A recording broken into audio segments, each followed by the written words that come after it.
Salut à tous et bienvenue dans RC 89. Je sais, ça fait un moment qu'on s'est quitté les amis. Alors, désolé si je n'ai pas, si je suis en retard à propos de cette vidéo que je vous tourne, voilà, sur la description complète de ma 60, ce qui s'intitule le titre, voilà, de la vidéo. Alors pourquoi j'ai mis du temps à la sortir cette vidéo? Il faut savoir que quand j'ai construit cette pelle, à chaque étape de construction, j'avais pris des photos. Voilà, j'ai pris des photos à chaque étape, que ça soit l'étape 1, donc du bras, de la pelle et du châssis. Et il se peut que ces photos, je ne les retrouve pas.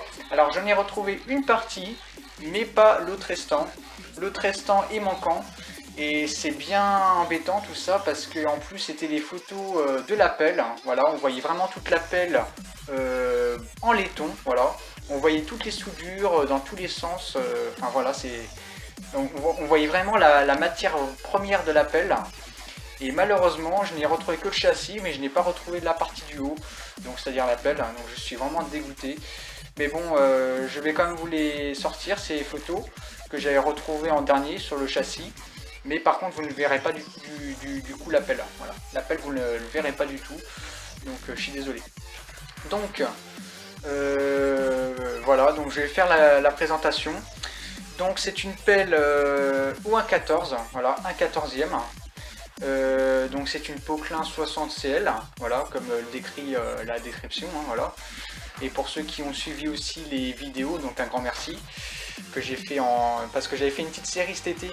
Voilà, j'avais fait une petite série cet été qui a démarré en été, donc à propos de cette pelle.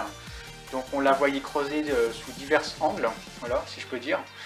Et franchement, c'est une pelle qui me fait bien kiffer. Voilà, elle est vraiment marrante, elle est petite, elle est compacte. Donc voilà, mais elle a aussi un peu de jeu, hein. Mais ça c'est voilà, ces petits détails. Donc je vais vraiment aller au plus bref possible, hein. Je ne vais pas tout décrire non plus à 100%. Le châssis, je ne vais pas du tout le décrire parce que de toute façon, à part que les chenilles sont faites en Lego, que le barbotin et que la roue folle, c'est du Lego, ça je pense que vous l'avez dû le voir dans la vidéo. Voilà. Je vais vraiment aller au plus bref les amis. Voilà. Là ce que je vais juste décrire c'est comment je l'ai réalisé et l'électronique. Voilà, après... si vous êtes des bons bricoleurs, je pense que vous pouvez le faire, il n'y a pas de souci. Parce que j'en vois sur YouTube en ce moment qui font aussi des Poquelins. Et franchement, je dis un grand chapeau pour eux parce que je tire mon chapeau tellement qu'ils sont bien faits ces pelles. Ils sont encore mieux faits que la mienne, donc c'est vraiment pour vous dire. Donc voilà, donc assez discuté, je vous fais tout de suite le tour. Donc, allez en un 14e, allez en laiton, en carton et en Lego, voilà. Par endroit, mais pas tout le temps, mais il y a très peu de pièces Lego, voilà. Sinon le reste c'est que du laiton, il y a plus de laiton que de carton, voilà. Donc le bras, c'est un bras creux, hein, voilà, il n'est pas plein, hein, il n'est pas hyper lourd. Pourquoi il est creux? Parce que bon, déjà pour faire passer les servomoteurs, parce que j'ai pas choisi des vérins à vis ou hydrauliques, hein, parce que là-dessus je ne peux pas. Alors moi j'ai opté pour une technologie servomoteur. Voilà, donc je pense que vous connaissez, hein, pour ceux qui regardent ce genre de choses sur YouTube. Hein. Des fois il y a des gens qui font des trucs comme ça. J'ai même vu ça sur des brooders. Hein. Voilà, je mettrai sûrement les vidéos en description pour ceux qui veulent jeter un petit coup d'œil. Donc le bras est entièrement réalisé en laiton. Voilà. Les axes, c'est du fil de fer hyper rigide, hyper épais, voilà. Et pour ceux qui doivent se douter ou qui doivent se poser tout simplement la question quel laiton j'utilise, c'est un laiton sous forme de feuille. Et de mémoire, ça doit faire 0,2 mm d'épaisseur, voilà. Donc ça se coupe très facilement au ciseau, ça se coupe parfaitement bien au fer. Moi, comme fer, j'utilise un fer à gouttière, pour ceux qui connaissent, pour ceux qui sont dans le domaine de tout ce qui est, on va dire, travail de zinguerie ou couvreur. Hein. Je pense que vous connaissez ce genre de matériel. Moi, j'ai soudé avec ça, j'ai soudé avec un fer à gouttière. Je mettrai sûrement une photo là de mon fer qui va s'afficher là maintenant.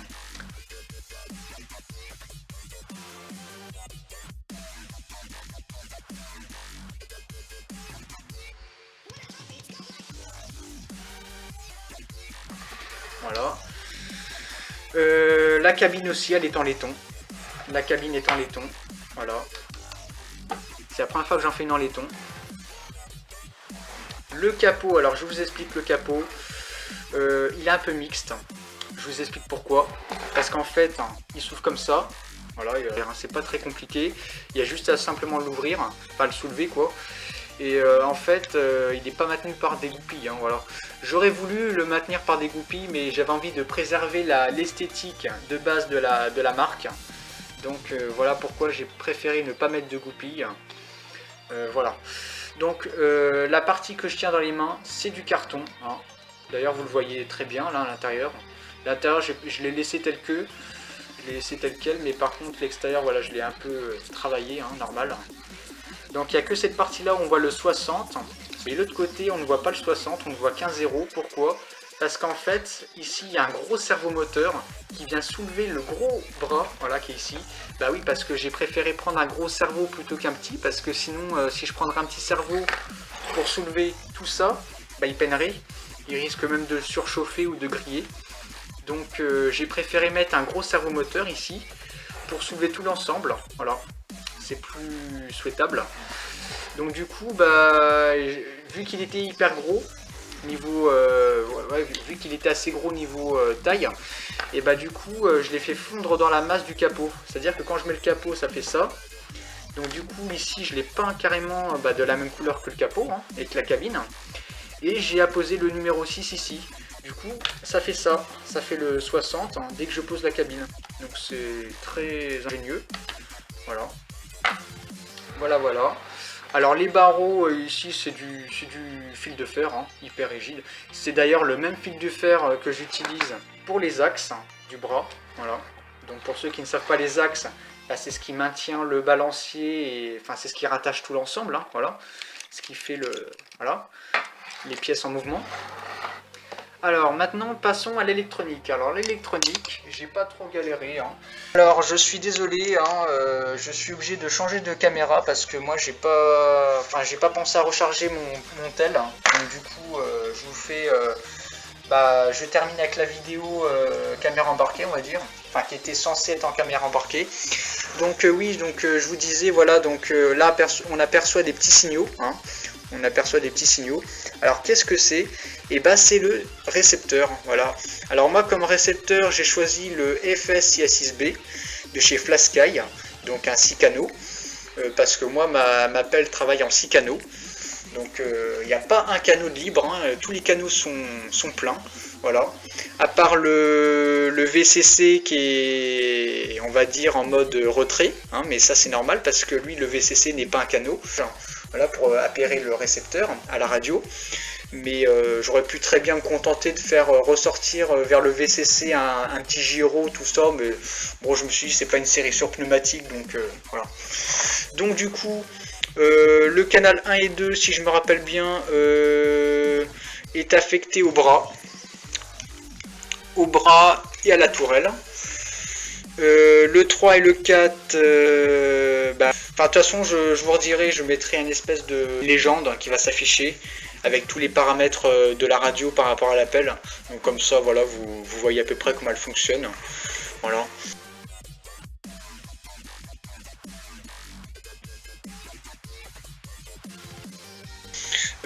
Donc voilà, donc le gros cerveau est là, le récepteur est là, juste en dessous. Donc tous les fils passent derrière, hein, bien sûr. Et là, juste à côté, on a le cerveau. Enfin non, c'est pas le cerveau, c'est un moteur réducteur, donc vous connaissez peut-être pour ceux qui est du domaine. C'est un moteur XL de chez Lego. Alors pourquoi j'ai pris ça? Bah en fait tout simplement j'ai galéré pour faire la tourelle, mais vous pouvez pas savoir à quel point j'ai galéré. Moi j'en vois sur YouTube qui galèrent pas, mais franchement je me demande vraiment comment ils font. Mais là j'ai vraiment galéré. En fait, j'étais même presque obligé de mettre une tourelle Lego parce que j'ai vraiment rencontré de problèmes à ce niveau-là. Donc du coup, de toute façon, là, juste après avoir expliqué pour le châssis, j'afficherai des images, voilà, pour expliquer qu'en fait, qu'à la base, c'était ça et que maintenant c'est devenu ça. Enfin, vous allez comprendre. Vous allez voir que c'est pas du tout pareil. Vous allez voir que j'ai utilisé une couronne bleue et après une couronne, c'est la tourelle Lego. Hein. Donc vous allez voir peut-être pourquoi.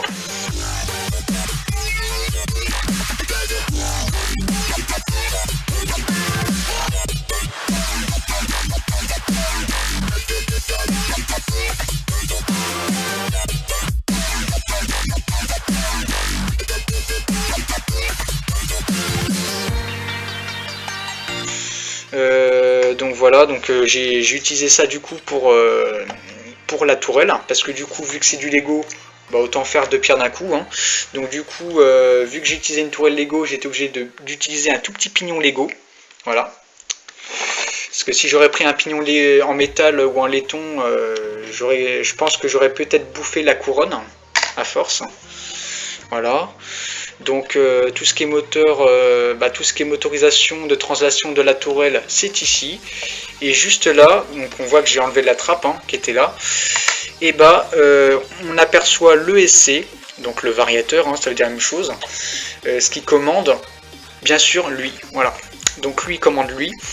Je me rappelle plus combien il fait d'ampérage, il doit faire 160, un truc comme ça. Enfin, j'ai pas trop mis gros parce que, enfin, j'ai pas mis trop au-dessus parce qu'après j'avais peur de le faire cramer.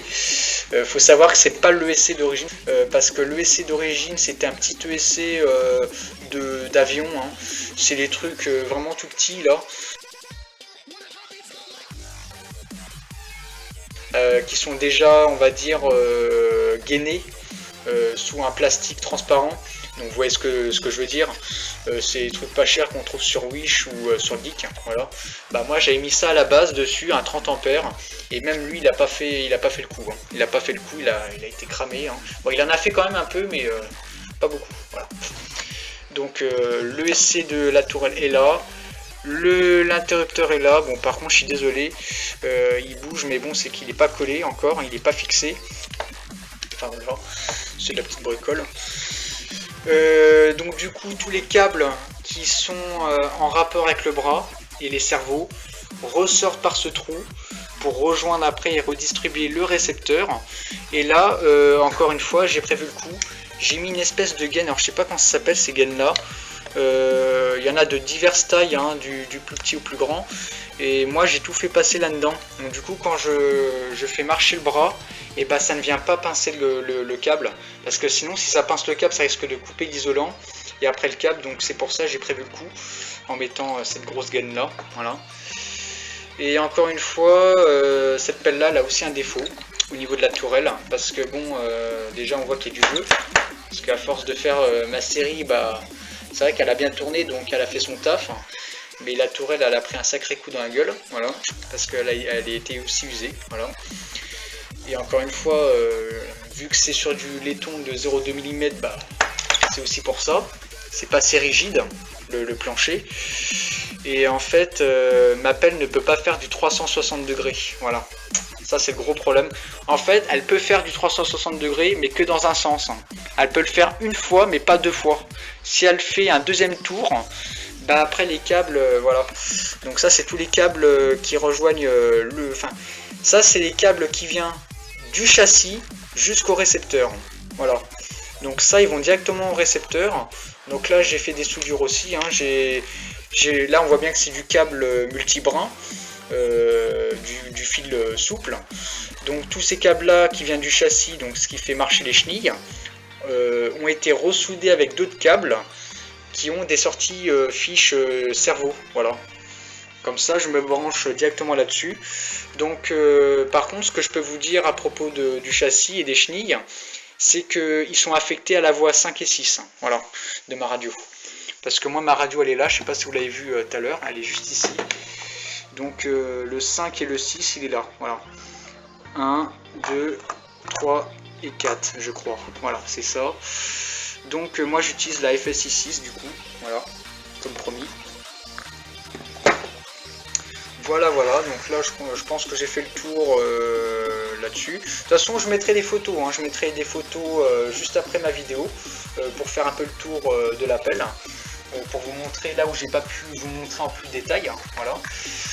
Et là on va passer directement à la dernière étape, hein, avant la fin de la vidéo, hein, parce que bon il fait quand même 15 minutes, hein. Il y a quand même 15 minutes donc je vais quand même faire vite. Donc là ça c'est tous mes godets, voilà. Donc ici, tous les godets ont été réalisés de la même matière, de la même façon, avec la même soudure. J'en ai juste laissé un vierge pour que vous voyez comment je l'ai fait. Donc il faut savoir que toute la pelle a été réalisée de la même façon que le godet que je détiens dans les mains. Voilà. Donc vous voyez que c'est hyper fin, hein, le laiton. Mais une fois mis sous forme 3D, il est quand même assez rigide. Les dents, c'est du fil de fer qui a été soudé à la brasure. Voilà. Voilà. Ça, c'est mon dernier godet que j'ai fait.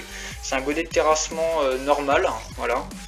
Parce que mon premier godet de terrassement que j'ai fait, c'est celui-ci, que vous connaissez bien, je crois, qui a fait aussi l'œuvre d'une vidéo, ou de plusieurs vidéos. Et ça, c'était mon tout premier godet de terrassement, mais sous forme rétro. Voilà, donc vous connaissez pourquoi rétro. Ça, c'est rétro. Ça, c'est normal. Alors, vous voyez que c'est pas la même forme. Voilà. Ça, c'est un godet de curage. Mon premier curage que j'avais fait. Qui a fait bien son taf aussi. Voilà.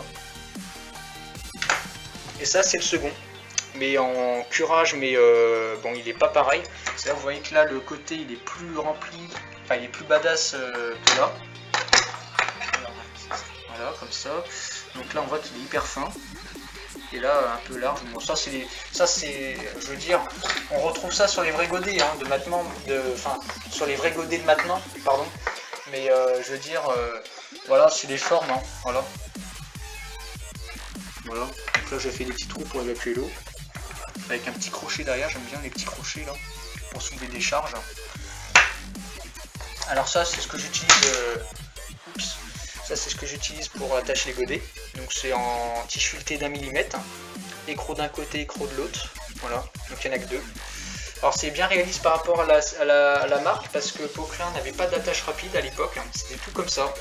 Sauf que eux, dans la vraie vie, c'était pas des écrous d'1 millimètre avec des écrous d'un côté et de l'autre, hein, bien sûr, hein, parce que bon, sinon ça casserait. Eux, c'était des gros axes avec une tête de goupille d'un côté qui est soudée et la goupille de l'autre, voilà. Et ça, c'est mon godet. Alors ça, c'est un godet trapèze conçu pour cuire les fossés ou pour réaliser des fossés. Et ça a aussi fait l'œuvre d'une vidéo et franchement, j'adore ce godet. Voilà, bon, voilà. Ça va très bien avec ma 60. Ma petite chaîne axiale, je crois, ouais, c'est du axial ça, hein, de chez SCX10. Bon, on trouve ça pour 2 € ou 1 € sur Geek, hein, voilà. Et ça, alors pourquoi j'ai mis lui et pourquoi je le présente lui tout simplement, bah parce qu'en fait il a cramé. Enfin, il a cramé, il marche en fait, hein, mais ce que je ne sais toujours pas ce qu'il a, c'est que le moteur tourne dans le vide. Faut savoir que c'est des petits moteurs, enfin c'est des petits servomoteurs IMAX. Je mettrai la photo juste en dessous. Et en fait, on sent que quand on le fait tourner, on entend quand même les pignons, mais on sent qu'il y a du jeu. Alors je sais pas ce qu'il a. Si vous êtes du domaine ou si ça vous a déjà arrivé, faites-le moi partager en description, voilà, dans les commentaires, ça me ferait vraiment, ça m'aiderait beaucoup déjà pour évaluer ce qu'il a. Et là, bizarrement, je ne peux plus le tourner, il est bloqué là. Là, par contre, il est bloqué.